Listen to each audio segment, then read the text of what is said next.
Eclesiastes 5, de 1 até o verso 7. Guarda o pé quando entrares na casa de Deus. Chegar-se para ouvir é melhor do que oferecer sacrifícios de tolos, pois não sabem que fazem mal.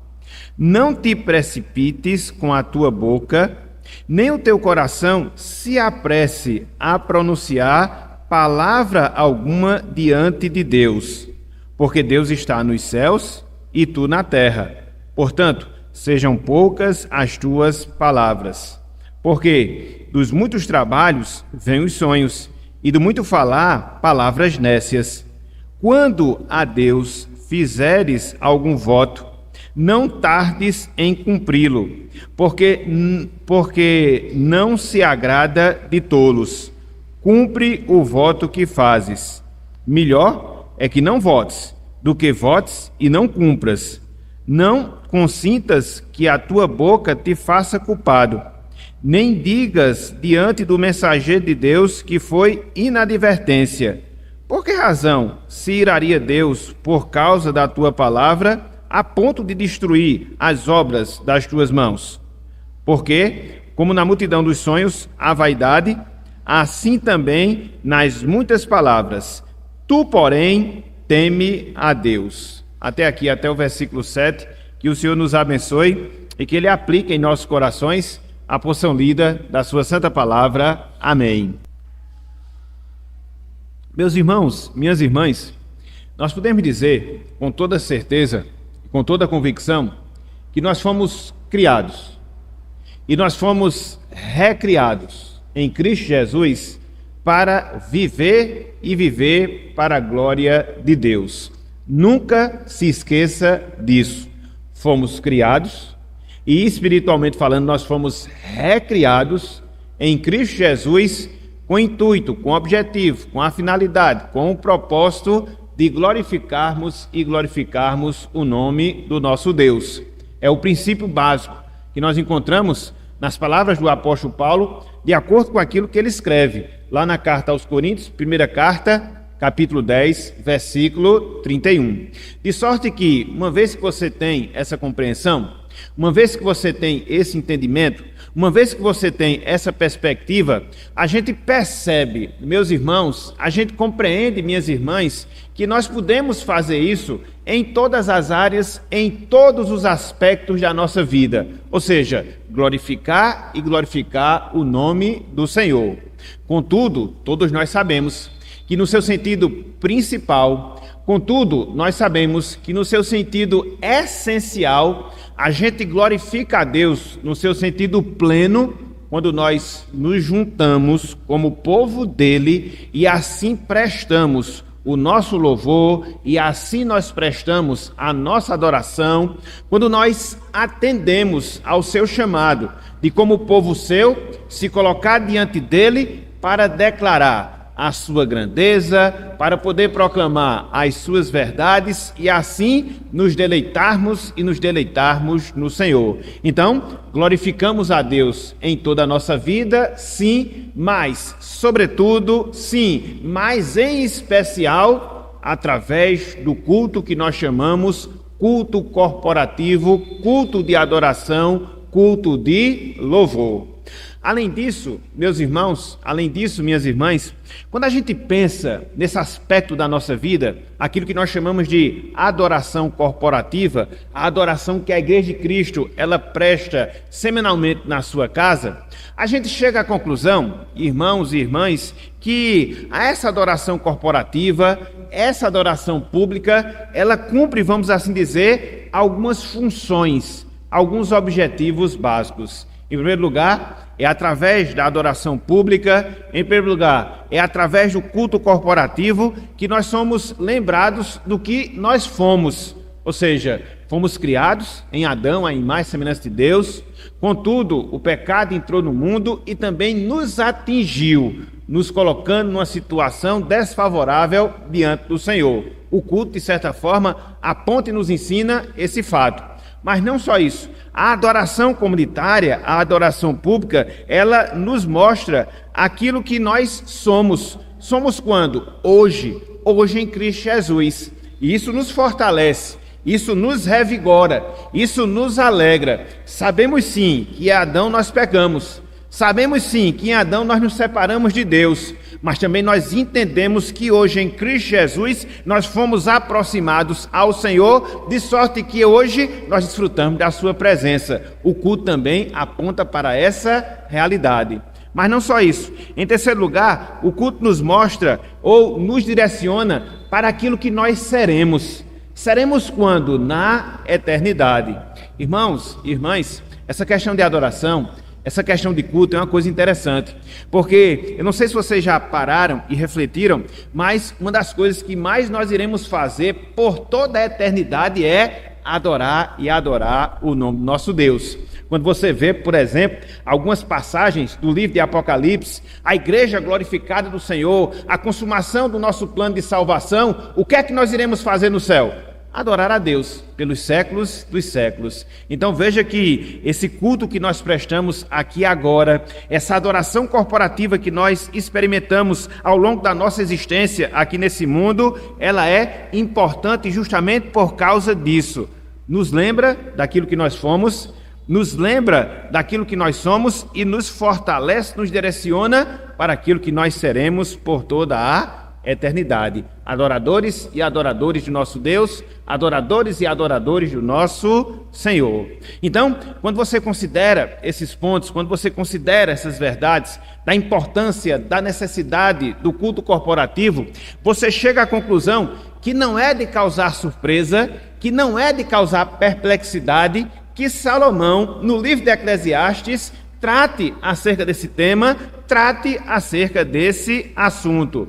Nós vimos nos capítulos anteriores do livro de Eclesiastes, sobretudo capítulo 1, capítulo 2, capítulo 3, parte do capítulo 4, que Salomão, ele fala das coisas passageiras, que Salomão, ele fala das coisas efêmeras dessa vida. E ele disse, em relação aos empreendimentos humanos, em relação à sabedoria humana, em relação à riqueza, em relação ao prazer, em relação ao dinheiro, que tudo é vaidade, que tudo é passageiro, que tudo é vapor. Agora, quando ele chega no capítulo 5, ele vai tratar de algo sólido, ele vai tratar de algo firme, ele vai tratar de algo seguro. Ele vai falar de quê? Ele vai falar da adoração a Deus, da adoração ao Senhor. Então perceba que aqui nós encontramos um contraste. Perceba que aqui nós encontramos essas duas realidades sendo comparadas. Aquilo que é fútil, aquilo que é vão, aquilo que é passageiro, para aquilo que é firme, seguro, inabalável, a adoração a Deus, a adoração ao Senhor. Então, nesse trecho que nós acabamos de ler, Eclesiastes capítulo 5, versículo de 1 até o versículo número 7, a gente vê Salomão, ele destacando a importância da adoração comunitária. Mas não só isso, a gente observa também Salomão tratando de alguns cuidados que eu, você, todos nós devemos ter quando nós comparecemos diante de Deus a fim de prestar o nosso culto e a nossa adoração. Então veja que ele aborda, vamos assim dizer, esses dois aspectos, entre esses 7 versículos que nós temos aqui diante de nós. Repetindo, em primeiro lugar, ele trabalha a relação da importância do culto de adoração a Deus, a bênção de adorarmos ao Senhor, mas não só isso. Complementando essa ideia, ele também nos faz algumas advertências, ele nos dá alguns alertas de alguns cuidados que nós devemos ter quando nós nos apresentamos diante de Deus para adorar, quando nós nos apresentamos diante de Deus para glorificar o seu nome. Então, meus irmãos, minhas irmãs, nessa manhã de hoje, eu queria pensar no seguinte tema. A bênção da adoração a Deus. Ou, num sentido mais específico, a bênção e as implicações da adoração a Deus. A bênção e as implicações da adoração a Deus. Então, vamos lá, vamos começar a trabalhar esse trecho, vamos começar a trabalhar essa passagem dentro dessa perspectiva aqui que a gente acabou de delinear, vermos a bênção da adoração, mas não só isso, considerarmos algumas implicações que nós temos em relação a essa adoração. E a gente vai seguindo e depois a gente vai abrir para os irmãos, depois que nós expusermos a palavra, para a gente poder fazer aqui algum momento de compartilhamento. Então, em primeiro lugar, a bênção da adoração. Meus irmãos, minhas irmãs, a primeira coisa que eu, você, todos nós devemos aprender, e se nós já sabemos, devemos nos lembrar, e se nós já estamos lembrados, devemos fixar cada vez mais no nosso coração, na nossa alma, é que quando nós nos juntamos como povo de Deus, quando nós nos juntamos como igreja de Deus, para de maneira corporativa adorar e exaltar o seu nome, a gente deve ver nisso, nesse momento, nesse instante, uma bênção.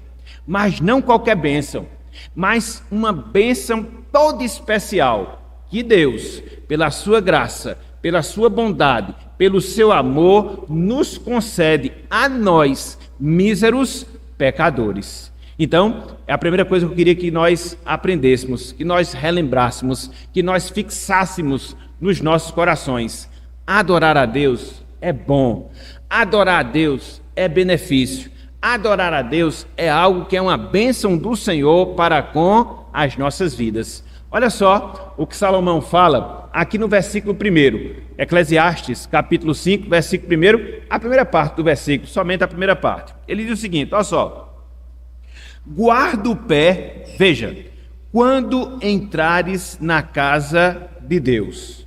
Guarda o pé, quando entrares na casa de Deus. A gente vai chegar um pouco mais adiante nas implicações, mas eu queria chamar a atenção, como Salomão chama a atenção, para quê? Para o privilégio, meus irmãos, para o benefício, minhas irmãs, da adoração. E repito, quando eu falo adoração não no sentido particular, não no sentido individual, mas a adoração no seu sentido público, a adoração no seu sentido corporativo. Conforme nós sabemos, através do ensinamento do Antigo Testamento, quando o povo de Deus se encontrava na casa de Deus, era o equivalente de estar na presença de Deus. Por quê? Dentro da realidade que nós observamos no Antigo Testamento, a presença de Deus se fazia onde? No templo. Anteriormente no tabernáculo, posteriormente, quando foi construído o templo e templo do Senhor. Então, quando o judeu ele ia para a casa de Deus para adorar, quando o israelita ele ia para a casa do Senhor para adorar, e ele ali estava e adorava a Deus através dos sacrifícios que apresentava ao Senhor, aquilo, meus irmãos, aquilo, minhas irmãs, era sinônimo, era igual a estar na própria presença de Deus, na própria presença do Senhor. A gente podia ler alguns textos que referendam justamente esse ponto. Eu queria ler pelo menos alguns, não todos, que a gente vê pelo menos no livro de Salmos, que mostra justamente esse ponto. Quando as pessoas iam para a casa de Deus, na verdade elas estavam indo para a presença de Deus. Então, sem desmarcar esse texto aqui de Eclesiastes, capítulo 5, abram, por favor, as suas Bíblias e a gente vai percorrer pelo menos alguns versos do livro dos Salmos, porque fica mais fácil a nossa localização. Abram aí um texto conhecidíssimo, inclusive ele foi citado no domingo passado no culto corporativo, Salmo 27, versículo 4. Olha só o que diz aí no Salmo 27, versículo 4. Veja-se dentro da concepção do judeu, na concepção do israelita, estar na casa de Deus era estar na própria presença do Senhor. Eclesiastes, ou Salmo, melhor dizendo, 27, versículo 4.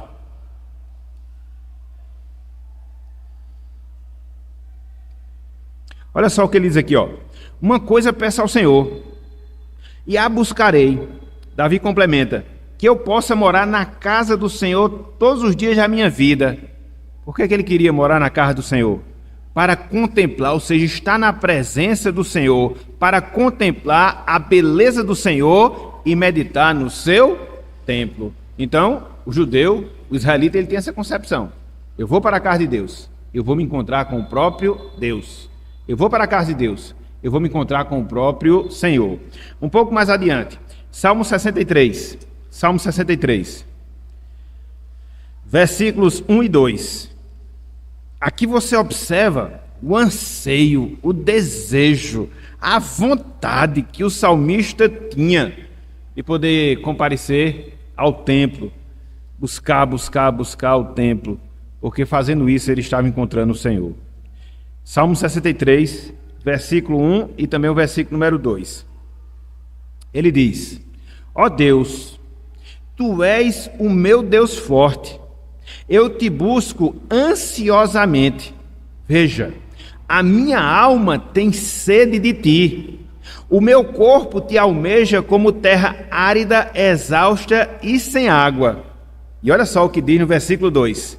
Assim, essa sede, essa vontade que ele tinha por estar na presença de Deus, assim te contempla onde? No santuário, na casa do Senhor. Para fazer o quê? Para ver a tua força e a tua glória. Então, ele desejava estar na presença de Deus e por isso ele desejava estar na casa de Deus. Só mais um texto, para a gente não se demorar nesse ponto.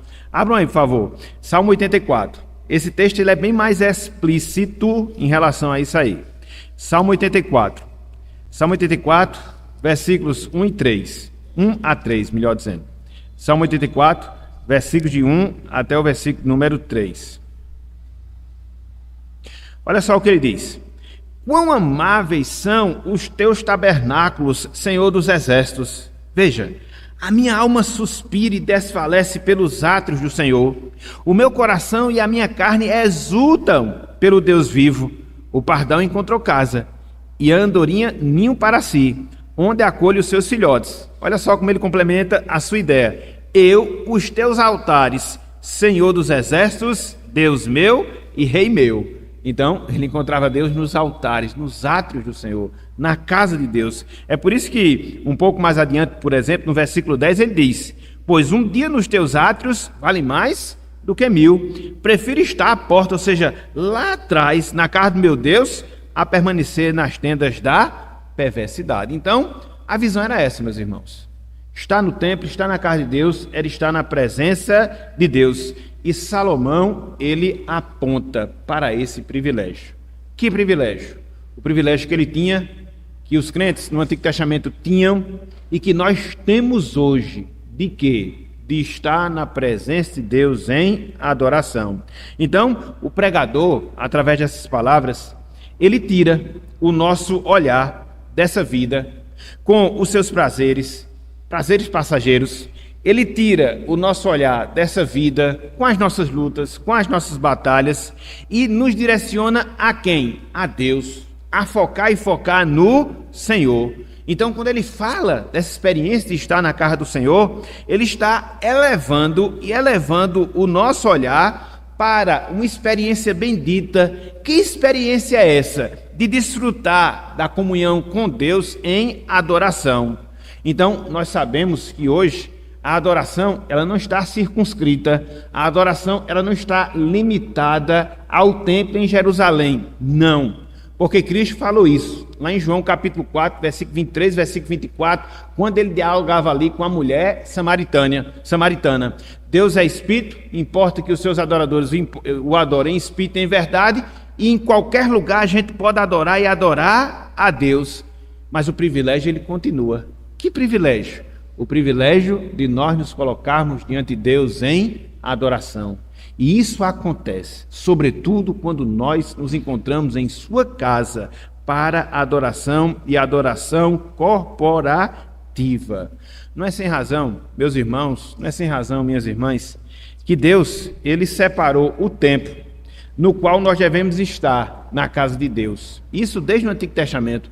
E a gente já estudou isso em estudos anteriores. É por isso que nós temos hoje o domingo, o primeiro dia da semana.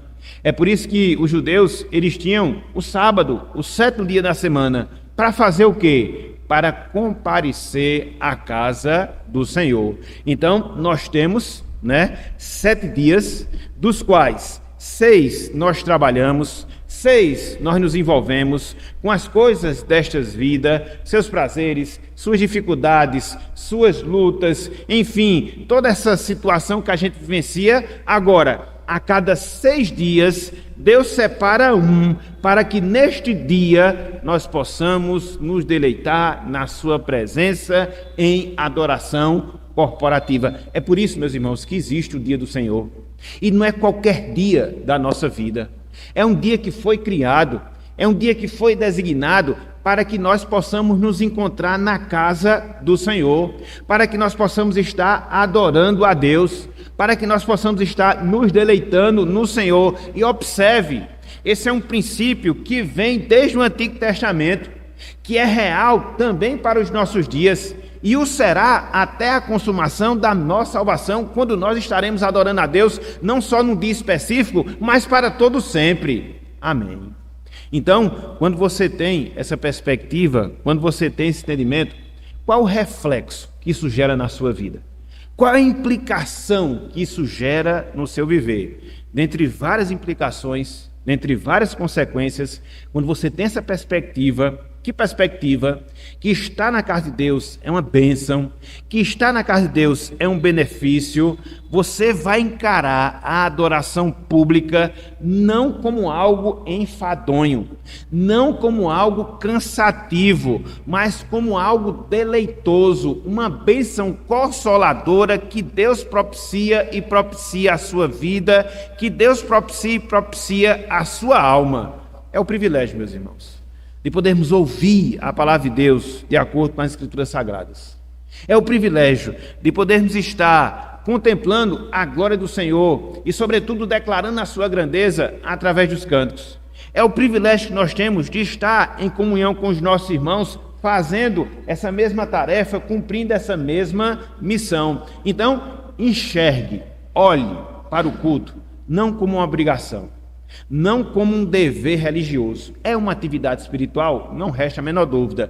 Contudo, a gente deve observar, contudo, a gente deve ter a percepção que isso, acima de tudo, é um privilégio bendito que Deus nos dá. Cessarmos das nossas atividades, das nossas preocupações, dos nossos afazeres, das nossas inquietações, dos nossos prazeres passageiros também em relação a essa vida e fixarmos no eterno.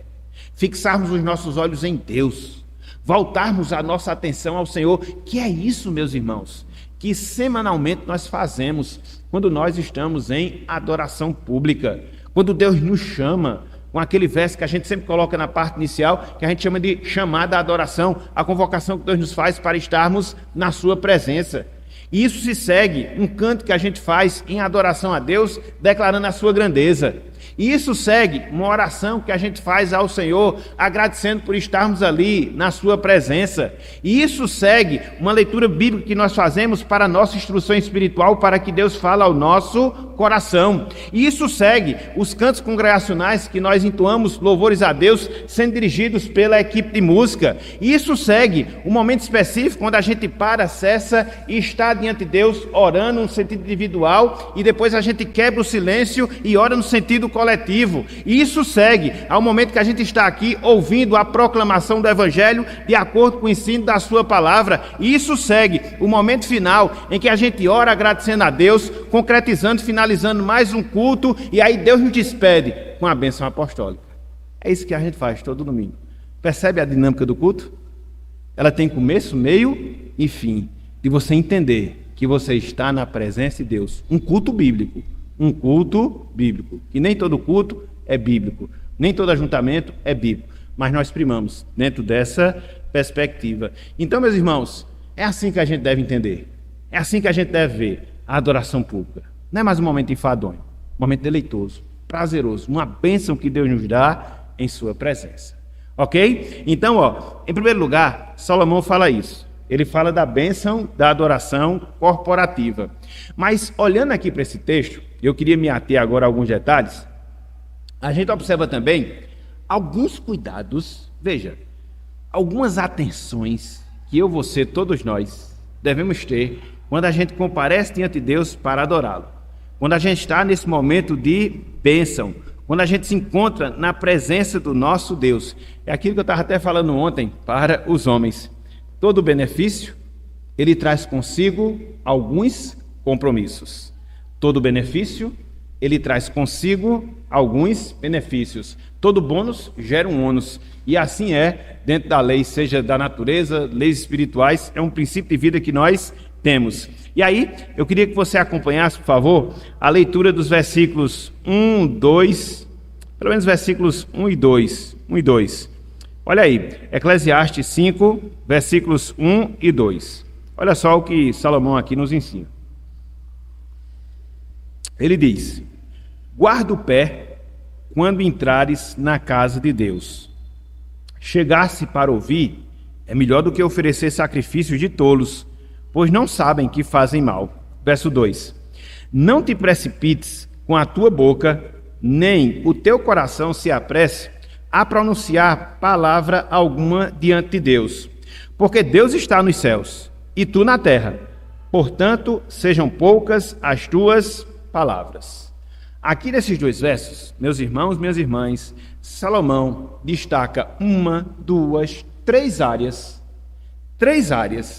da nossa vida que nós devemos ter cuidado quando nós nos apresentamos diante de Deus em adoração. Repetindo, aqui nesses versos e depois na sua sequência, Salomão destaca três áreas da nossa vida que nós devemos ter cuidado quando nós nos apresentamos diante de Deus em adoração e adoração corporativa. Nós devemos ter cuidado com as nossas ações, nós devemos ter cuidado com as nossas palavras, nós devemos ter cuidado com as nossas emoções. Devemos ter cuidado com as nossas ações, devemos ter cuidado com as nossas palavras, devemos ter cuidado com as nossas emoções. Vamos destrinchar esses aspectos aqui e ver os desdobramentos práticos para a nossa vida. Então vamos lá. Em primeiro lugar, a primeira área, nossas ações. A primeira área, nossas ações. Início do versículo 1. Salomão assim nos ensina: guarda o pé quando entrares na casa de Deus. Guarda o pé quando entrares na casa de Deus. Salomão aqui está dando um alerta. Salomão aqui está dando uma advertência. Para quê? Para nós termos cuidado da maneira como nós nos comportamos quando nós estamos diante de Deus em adoração. E aqui você pode ter dois caminhos, completamente diferentes, completamente opostos. Você pode ir ao templo para adorar a Deus, fazendo-o de forma correta, segundo a sua palavra, com as motivações certas, e assim você glorificará o nome de Deus, glorificará o nome do Senhor. Ou, ao contrário disso, você pode agir mal na adoração pública. Você pode se comportar mal na adoração corporativa, proceder de maneira tola, proceder de maneira indevida, proceder de maneira impensada. E Salomão até coloca: se é para agir desse jeito, que você silencie. Se é para agir desse jeito, que você se cale, para que você não se prejudique por agir de maneira incorreta dentro da adoração e dentro da adoração pública. E é interessante, meus irmãos, é bastante interessante, minhas irmãs, isso que Salomão ele fala aqui. Porque se você pensar, refletir e considerar, você vai observar que existem algumas atitudes erradas, que eu, você, todos nós, estamos sujeitos a cometê-las quando nós estamos dentro do culto, quando nós estamos dentro da adoração pública. Quais são? Pelo menos três dessas atitudes erradas, equivocadas que nós podemos ter dentro da adoração. A gente pode ser irreverente, a gente pode ser insubmisso, a gente pode ser formal, no sentido de formalismo. São três atitudes erradas quando nós nos encontramos na casa de Deus, quando nós nos encontramos na casa do Senhor. A irreverência, quando é que ela acontece? A irreverência, quando é que ela ocorre? Quando a gente trata o culto a Deus de maneira indiferente. Quando a gente trata o culto a Deus com desrespeito. Conversas paralelas, uso de celular, no sentido indevido, saídas desnecessárias que muitas vezes a gente faz do templo. Então são comportamentos errados, atitudes erradas que você apresenta na adoração.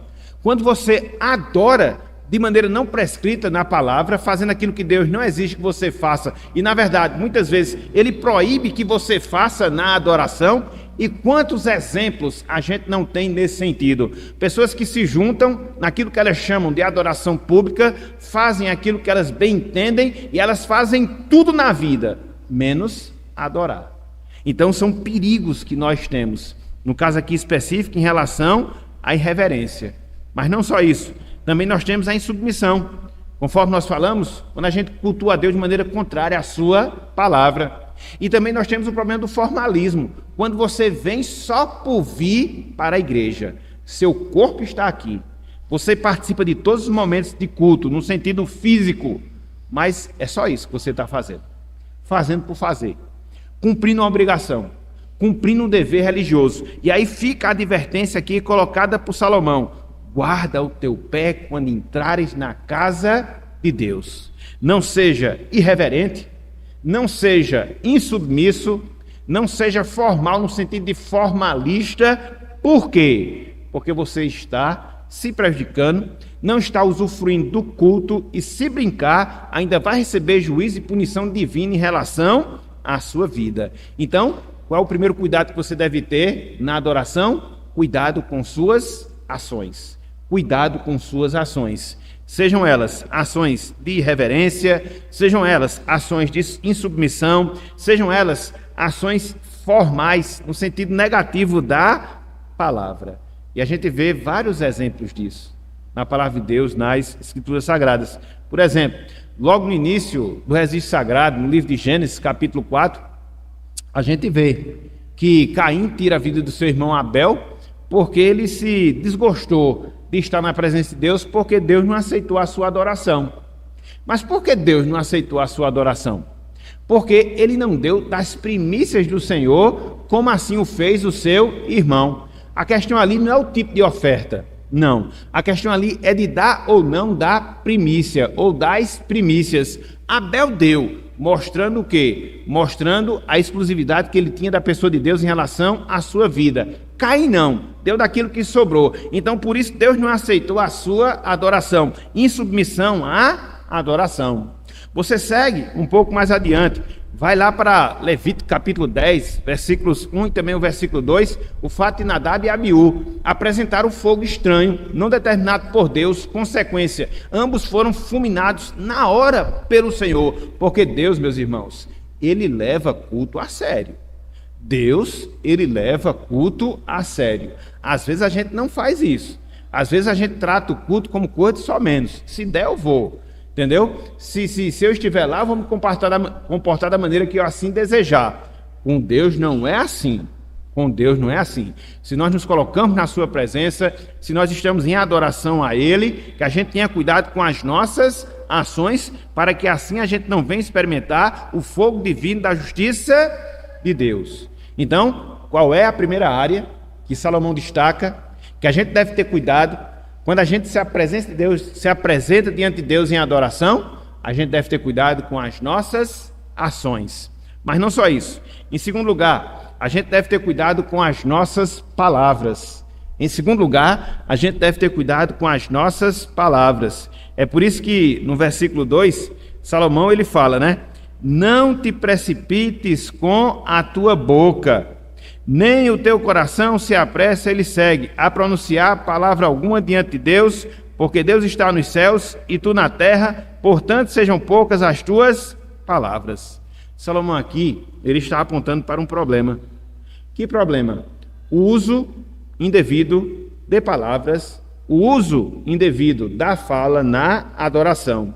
No caso aqui bem específico, qual é o problema para o qual Salomão está chamando a nossa atenção?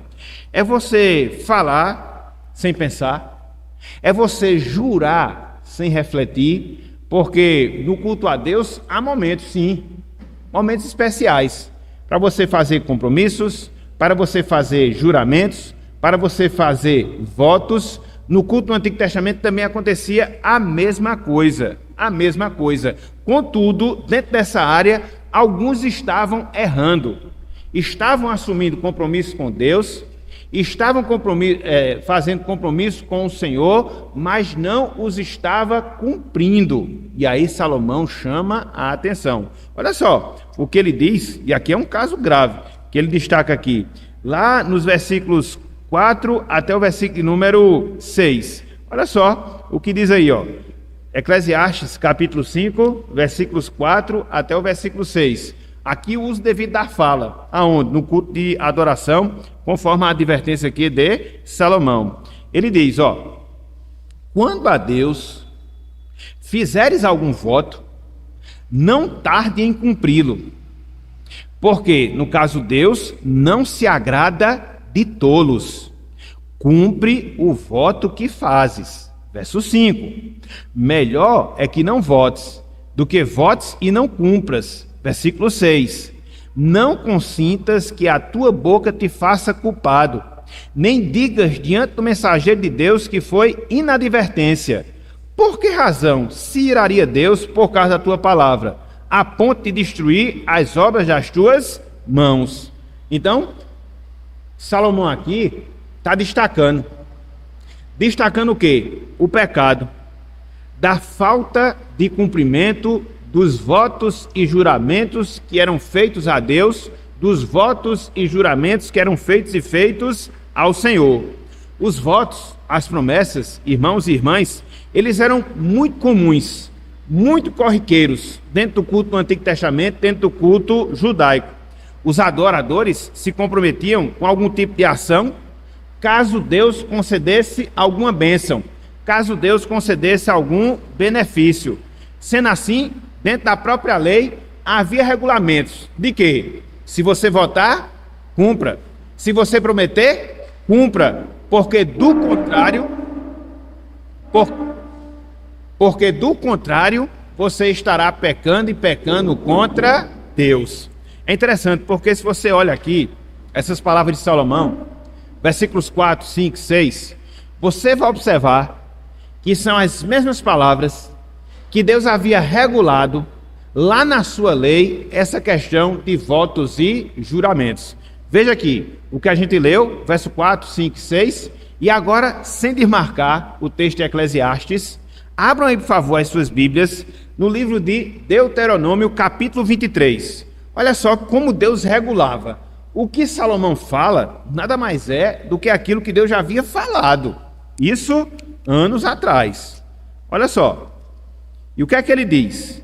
Cuidado com o que você fala, cuidado com o que você promete, tenha atenção no que você vai dizer diante de Deus, para que você não haja como um tolo. Você está aqui na terra, Deus está no céu, então sejam poucas as tuas palavras. Se é para falar algo que não vai cumprir, fique calado. Deuteronômio 23, isso, versículos 21 até o versículo 23. Olha só, se não é tal qual que Salomão vai dizer, dentro do contexto do Antigo Testamento, as pessoas faziam votos, promessas, os adoradores se comprometiam a alguma ação, caso Deus os abençoasse, e quando falavam assim e eram abençoados, Deus exigia o cumprimento daquilo que havia se empenhado a fazer. Olha só, Deuteronômio, capítulo 23, versículos 21 até o versículo 23. Olha só, versículo 21. Versículo 21. Quando fizeres algum voto ao Senhor, teu Deus, não tardarás em cumpri-los, porque o Senhor, teu Deus, certamente o requererá de ti, e em ti haverá pecado. Porém, abstendo-te de fazer o voto, não haverá pecado em ti. O que proferiram os teus lábios, isso guardarás e o farás. Porque votaste livremente ao Senhor teu Deus o que falaste com a tua boca. É ou não é o que Salomão havia dito? Mesma coisa. Então, o que é que isso nos ensina? Que Salomão aqui, ele aconselha a levarmos as nossas promessas, os nossos votos, os nossos juramentos a sério. Para quê? Para que o juízo de Deus não recaia sobre nós. Para que o juízo de Deus não recaia sobre as nossas vidas. Então, meus irmãos, o grande princípio que a gente extrai daqui é que a gente deve ter muito cuidado. que a gente deve ter muito cuidado com a nossa língua quando nós estamos adorando a Deus, quando nós estamos adorando ao Senhor. Aí talvez, ao falar isso, você pode até se perguntar, e a gente vai ter que ficar mudo? E a gente vai ter que ficar calado? Não, não, não. Até porque, no culto a Deus, nós temos uma conversa, um diálogo. É por isso que o nosso culto, ele é aquilo que nós podemos chamar de culto pactual. Ou seja, Deus fala conosco e nós falamos com Deus. Deus fala conosco e nós falamos com Deus. Essa é a dinâmica que acontece todas as vezes que nós nos apresentamos diante do Senhor. É por isso que, por exemplo, conforme nós falamos, a gente inicia o culto como? Uma chamada adoração. Quem é que fala? Deus através da sua palavra. A gente responde como? Com um cântico, onde a gente declara a grandeza de Deus. Segue-se uma oração que a gente faz ao Senhor. Depois Deus vem e nos fala. Através de quê? Da palavra, pela leitura devocional que a gente realiza. Depois a gente vai e fala com Deus através dos nossos cânticos. A gente vai e fala com Deus através das nossas orações. Deus vai e fala conosco através da pregação, através dos sacramentos. Então, um culto, se você prestar atenção, é um diálogo entre Deus e você e Deus. Então, você tem que falar, obrigatoriamente, na adoração. Seja quando você ora, seja quando você canta, seja quando você assume determinados compromissos diante do Senhor, como acontece, por exemplo, num batismo, quando acontece, por exemplo, numa consagração de criança, você assume ali, de maneira solene, compromisso com o Senhor. Então, o culto nosso a Deus é um culto em que a gente fala, é um culto em que a gente se pronuncia, é um culto em que a gente se comunica perante o Senhor. Contudo, o que fica aqui de advertência e que a gente deve refletir, é que a gente deve refletir sobre aquilo que a gente fala dentro do culto a Deus. Meus irmãos, minhas irmãs, alguém já falou, e nunca será repetido demais a gente reiterar, que a gente mente, mas a gente mente tanto quando a gente está cantando. Considere as letras que você canta. Será que é uma realidade na sua vida? Considere os hinos que você entoa ao Senhor. Será que é uma realidade na sua vida? Então, a gente tem que ter cuidado e refletir naquilo que a gente canta. Não é que a gente vai deixar de cantar, é que a gente vai cantar tendo consciência do compromisso de realizar aquilo que está cantando. Seja na declaração de quem é Deus, seja nos nossos compromissos em relação ao Senhor. Por exemplo, quando a gente passa por um processo, ou quando a gente realiza um batismo, são juramentos solenes que a pessoa faz diante de Deus e diante da igreja. De quê? De se comprometer com a igreja, de submeter a sua liderança, de fazer todo o possível para ajudar a igreja. E no primeiro problema que ela tem, ela manda um WhatsApp para o pastor dizendo que vai sair da igreja. Aí o negócio está complicado. Que é por WhatsApp agora. Existe todo um processo para a pessoa ser recebida, mas para sair ela quer fazer por WhatsApp. E quando faz? Que tem umas que nem isso faz. Está vendo? A questão de você refletir quando você votar, a questão de você refletir quando você jurar, você está fazendo um compromisso diante de Deus e diante da igreja. Se não pode cumprir, não avance nisso. Por isso que a gente tem que ter muita consciência quando vai se batizar. Não é só jogar água na cabeça não, meus irmãos.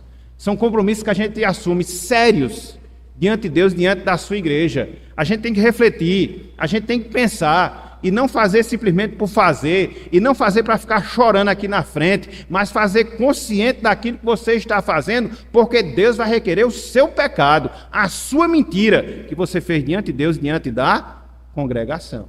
Então temos que ter muito cuidado na nossa fala, cuidado na nossa comunicação, principalmente quando nós estivermos em adoração e em adoração pública. E aí, Salomão ele mostra essa questão, porque Deus está nos céus e nós aqui na terra, então a gente tem que ter esse senso de reverência a Deus na sua grandeza, esse senso de reverência a Deus no seu poder, e assim sermos comedidos, melhor dizendo, daquilo que nós falamos, para que nós não falemos demais e cumpramos pouco daquilo que nós falamos. Esse é o problema. Olha só o que ele fala, lá no versículo 3 e também no versículo 7. Eclesiastes, capítulo 5, versículo 3 até o versículo 7. versículo 3, ele diz: porque dos muitos trabalhos vêm os sonhos, e do muito falar, palavras nécias. Quando a gente trabalha muito, né? A gente cansa tanto a mente que a gente termina sonhando com o trabalho, né? Quem aqui não já passou por isso? Você fica preocupado, aquela de descamba de noite, você não fica nem tranquilo no seu sono e você termina pensando, levando aquilo para o seu sono, para os seus sonhos. Então, da mesma forma, no muito falar, vem palavras nécias. Se no muito trabalhar, depois a gente até sonha com aquilo, no muito falar, vem palavras nécias. Na mesma direção, versículo 7. Porque, como na multidão dos sonhos há vaidade, assim também nas muitas palavras. Você fala muito, muita vaidade. E aí o que é que fica da advertência final? Tu, porém, teme a Deus. Aqui é o resumo. O temor, o respeito que a gente deve ter ao Senhor. Então veja, a gente deve ter cuidado com as nossas ações, a gente deve ter cuidado com a nossa fala, mas não só isso. Em terceiro e último lugar, a gente deve ter cuidado com os nossos pensamentos ou com as nossas emoções. Pensamentos ou emoções. Versículo 2, parte B. Salomão ele completa: nem o teu coração se apresse. Nem o teu coração se apresse. Irmãos e irmãs, biblicamente falando, o coração é, o que os teólogos gostam de falar, o centro da personalidade humana. O coração é o centro da personalidade humana. De onde vêm as nossas palavras, de onde vêm os nossos pensamentos, de onde vêm as nossas ações. É por isso que o próprio Salomão, lá em Provérbios, havia dito: de tudo que se deve guardar, guarda o teu coração, não esse órgão que bombeia sangue, mas o centro da nossa personalidade, porque, segue Salomão, do coração procede as fontes da vida. Então, Salomão adverte, mas adverte mesmo, sobre a atenção que nós devemos dar a ele. A ele quem? Ao nosso coração. Quando? Quando nós estivermos adorando ao Senhor. Devemos cuidar, meus irmãos, devemos cuidar, minhas irmãs, de nutrirmos no nosso interior bons pensamentos, aquilo que seja virtuoso, aquilo que seja santo, para que isso redunde no falar santo, para que isso redunde no proceder santo, e isso, de certa forma, faça com que nós cultuemos a Deus de acordo com a sua vontade.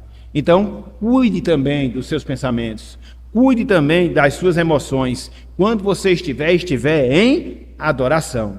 Então, quando você soma tudo isso, a gente está chegando já ao final da aula, o que é que isso gera de implicação para as nossas vidas? Irmãos, irmãs, pelo menos uma coisa: culto é uma atividade séria. Culto é uma atividade séria, que exige intensa preparação. Culto é uma atividade séria que exige intensa preparação. O culto, conforme nós falamos, é o chamado solene de Deus. E não é qualquer Deus, o Deus de aliança. E não é qualquer Deus, o Deus 3 vezes santo. E não é qualquer Deus, o Deus todo-poderoso. E não é qualquer Deus, o Deus completamente justo, que nos chama a estar onde? Na sua presença. Observem, meus irmãos, observem, minhas irmãs, algumas experiências especiais que alguns homens de Deus tiveram quando eles se colocaram na presença de Deus. Moisés, por exemplo, ele teve um grande privilégio de receber a lei de Deus, depois de receber instruções de Deus em relação ao tabernáculo. E a Bíblia diz que quando Moisés desceu do monte, o seu rosto fazia o quê? Resplandecia. Por muitos dias, o rosto de Moisés resplandecia, refletindo a glória na qual ele esteve presente quando estava em comunhão com o Senhor. A gente viu, na semana passada, texto conhecido de Isaías, capítulo 6, quando ele tem a visão gloriosa do Senhor, santo, santo, santo, Deus dentro da sua glória, rodeado de anjos, de querubins. E aí, qual foi a reação que Isaías teve? Eu estou perdido. E aí você olha, conforme nós observamos também no último domingo, a contemplação do Cristo ressurreto, glorificado, que João teve quando estava na ilha de Patmos, recebendo a revelação do Apocalipse. Parece redundante, né? Mas não deixa de ser a revelação do Apocalipse. O que é que acontece? Ele cai como morto aos pés de Jesus. E vocês pensam que estão diante de alguém diferente quando vem todo domingo para a igreja? Vocês pensam que é outra pessoa? Um outro ser? Que minimizou as suas exigências? Que minimizou as suas perfeições? Não, meus irmãos. É o mesmo Deus. É o mesmo Deus da experiência de Moisés. É o mesmo Deus da experiência de Isaías. É o mesmo Deus da experiência de João. Então, quando você vier à casa do Senhor, pense nisso. O Deus diante de quem você vai se colocar. Pense nisso. E se prepare, se prepare, se prepare. Prepare as suas ações. Prepare os seus pensamentos. Prepare as suas emoções para que você possa comparecer devidamente à casa do Senhor. É por isso que, conforme nós falamos, o chamamento solene para a adoração, ele acontece quando? No dia do Senhor. Porque você cessa os seus trabalhos, cessa as suas atividades, cessa os seus entretenimentos. Pelo menos deveria fazê-lo, né? Pelo menos deveria fazê-lo. Para quê? Para que você possa se preparar. Estar na sua casa, à tarde, se preparar para o culto à noite, em oração, em meditação, em confissão de pecados, em intercessão pelo trabalho, em intercessão pelos pregadores, em intercessão pelo dirigente, para que assim você possa criar toda uma atmosfera, entre aspas, e assim você ter um culto realmente deleitoso no Senhor. Agora não dá você assistir Faustão, eita, mas Faustão não é mais no domingo, né? Durante a semana, faz tanto tempo. Não dá você estar ali no futebol, só esperando o jogo acabar para ir para a igreja. Você vai preparado como, meus irmãos? E aí você tem que ser muito pregador, para colocar alguma coisa no coração de uma pessoa dessa. Muito mesmo, entendeu? É por isso que hoje, algumas igrejas, elas contratam quem? Alguns coaches. Mais fácil, entendeu? Não pregadores. Porque aí, 2, 3 frasezinhas de efeito, uma música de fundo, uma coisa extremamente emocional para manipular ali as suas emoções. Tem gente, acha beleza, mas espiritualmente não resolveu o seu problema. Então, a gente tem que ter esse cuidado. A gente tem que ter esse cuidado de se preparar no nosso coração, se preparar com a nossa mente e se preparar com as nossas ações e se preparar como um todo para o momento em que nós estaremos na presença do nosso Deus. Ok? Fechando a nossa aula e vou abrir para os irmãos já. Irmãos, irmãs, todas as semanas Deus ele nos oferece um gigantesco presente. Eita, agora ficou difícil. Todas as semanas, tá dando para escutar? Não? Mais ou menos. Tá dando para escutar? Melhorou, não foi? Beleza. Então, Deus, todas as semanas, nos oferece um gigantesco presente. E que presente tão grande é esse que Deus nos oferece? O presente da sua adoração. Eu não sei se vocês já pararam para refletir, eu não sei se vocês já pararam para meditar, mas quem éramos nós, irmãos e irmãs, para que nós merecêssemos o privilégio de poder estar na presença de Deus em adoração? Quem éramos nós para que Deus, através da salvação, nos concedesse o privilégio de poder nos colocar semanalmente em sua presença? A gente não tem ideia, meus irmãos. A gente não tem ideia, minhas irmãs, desse benefício. É por isso que muitas vezes a gente é tão relapso. A palavra é essa mesmo. A gente é muito relapso em relação à adoração. Eu sempre gosto de dizer que para as coisas de Deus, para as coisas do Senhor, a gente aceita as derrotas muito facilmente. Qualquer imprevisto que acontece já serve de justificativa para a gente não estar na igreja. E às vezes a gente não dá a mesma justificativa para o nosso dia a dia, porque a gente trabalha todos os dias, a gente tem horário no cumprimento dos nossos trabalhos. Muitas vezes a gente vai sem querer, em dias chuvosos. Muitas vezes a gente vai sem querer, não estando tão bem da nossa saúde. Por que a gente não é honesto com Deus e usa do mesmo princípio em relação à sua adoração? De não procurarmos justificativas vãs, para não estar na casa de Deus. Ou quando nós estamos, não estamos de maneira devida. Aqui nós estamos, mas a nossa mente está em outra dimensão. O nosso coração está em outra realidade. E aí, passam-se semanas, meses, anos, e a gente fica cheio de problema. E depois, de quem vai ser a culpa? Da igreja. A igreja. A igreja. Não, meu irmão. Não, minha irmã. A culpa é sua. Olhe para você mesmo. A culpa é sua. Faça uma autoavaliação. Como é que você está diante de Deus? Como é que você está diante do Senhor? Como é que você se comporta na casa dele? Você está usufruindo da adoração? Antes de colocar a culpa na igreja, ela pode até ter. A liderança pode até ter, e tem muita. Mas veja que, em primeiro lugar, a responsabilidade é sua. Então não é que a igreja está fria, é que você está frio. É que a igreja não é bíblica, é porque você não está envolvido com as Escrituras. Então, não siga na síndrome de Adão, de sempre responsabilizar terceiros e não colocar sobre você, primeiramente, a responsabilidade. É por isso que a palavra ela é muito clara a nos exortar para que nós façamos autoexame. Examine-se, pois, o homem a si mesmo.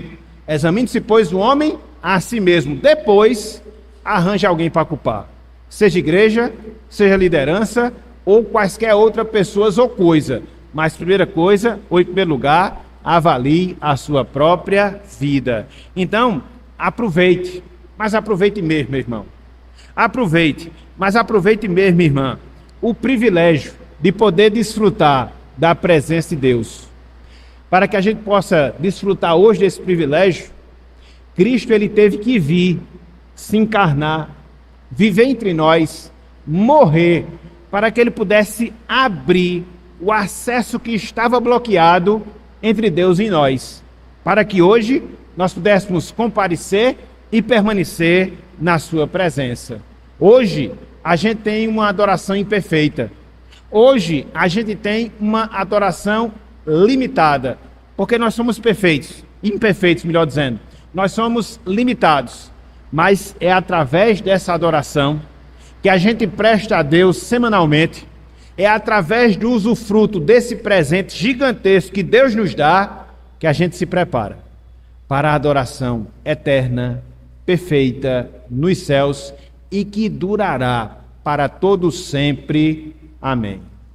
Que Deus nos abençoe e que Ele nos ajude a adorar. Que Deus nos abençoe e que Ele nos ajude a nos deleitarmos na adoração e encararmos o culto a Deus com outra visão e podermos estar aqui semanalmente, ávidos, desejosos, preparados, prontos para exaltar o grande e maravilhoso Deus que nos salvou em Cristo Jesus. Que Deus nos abençoe e Ele aplique a sua santa palavra em nossos corações. Amém.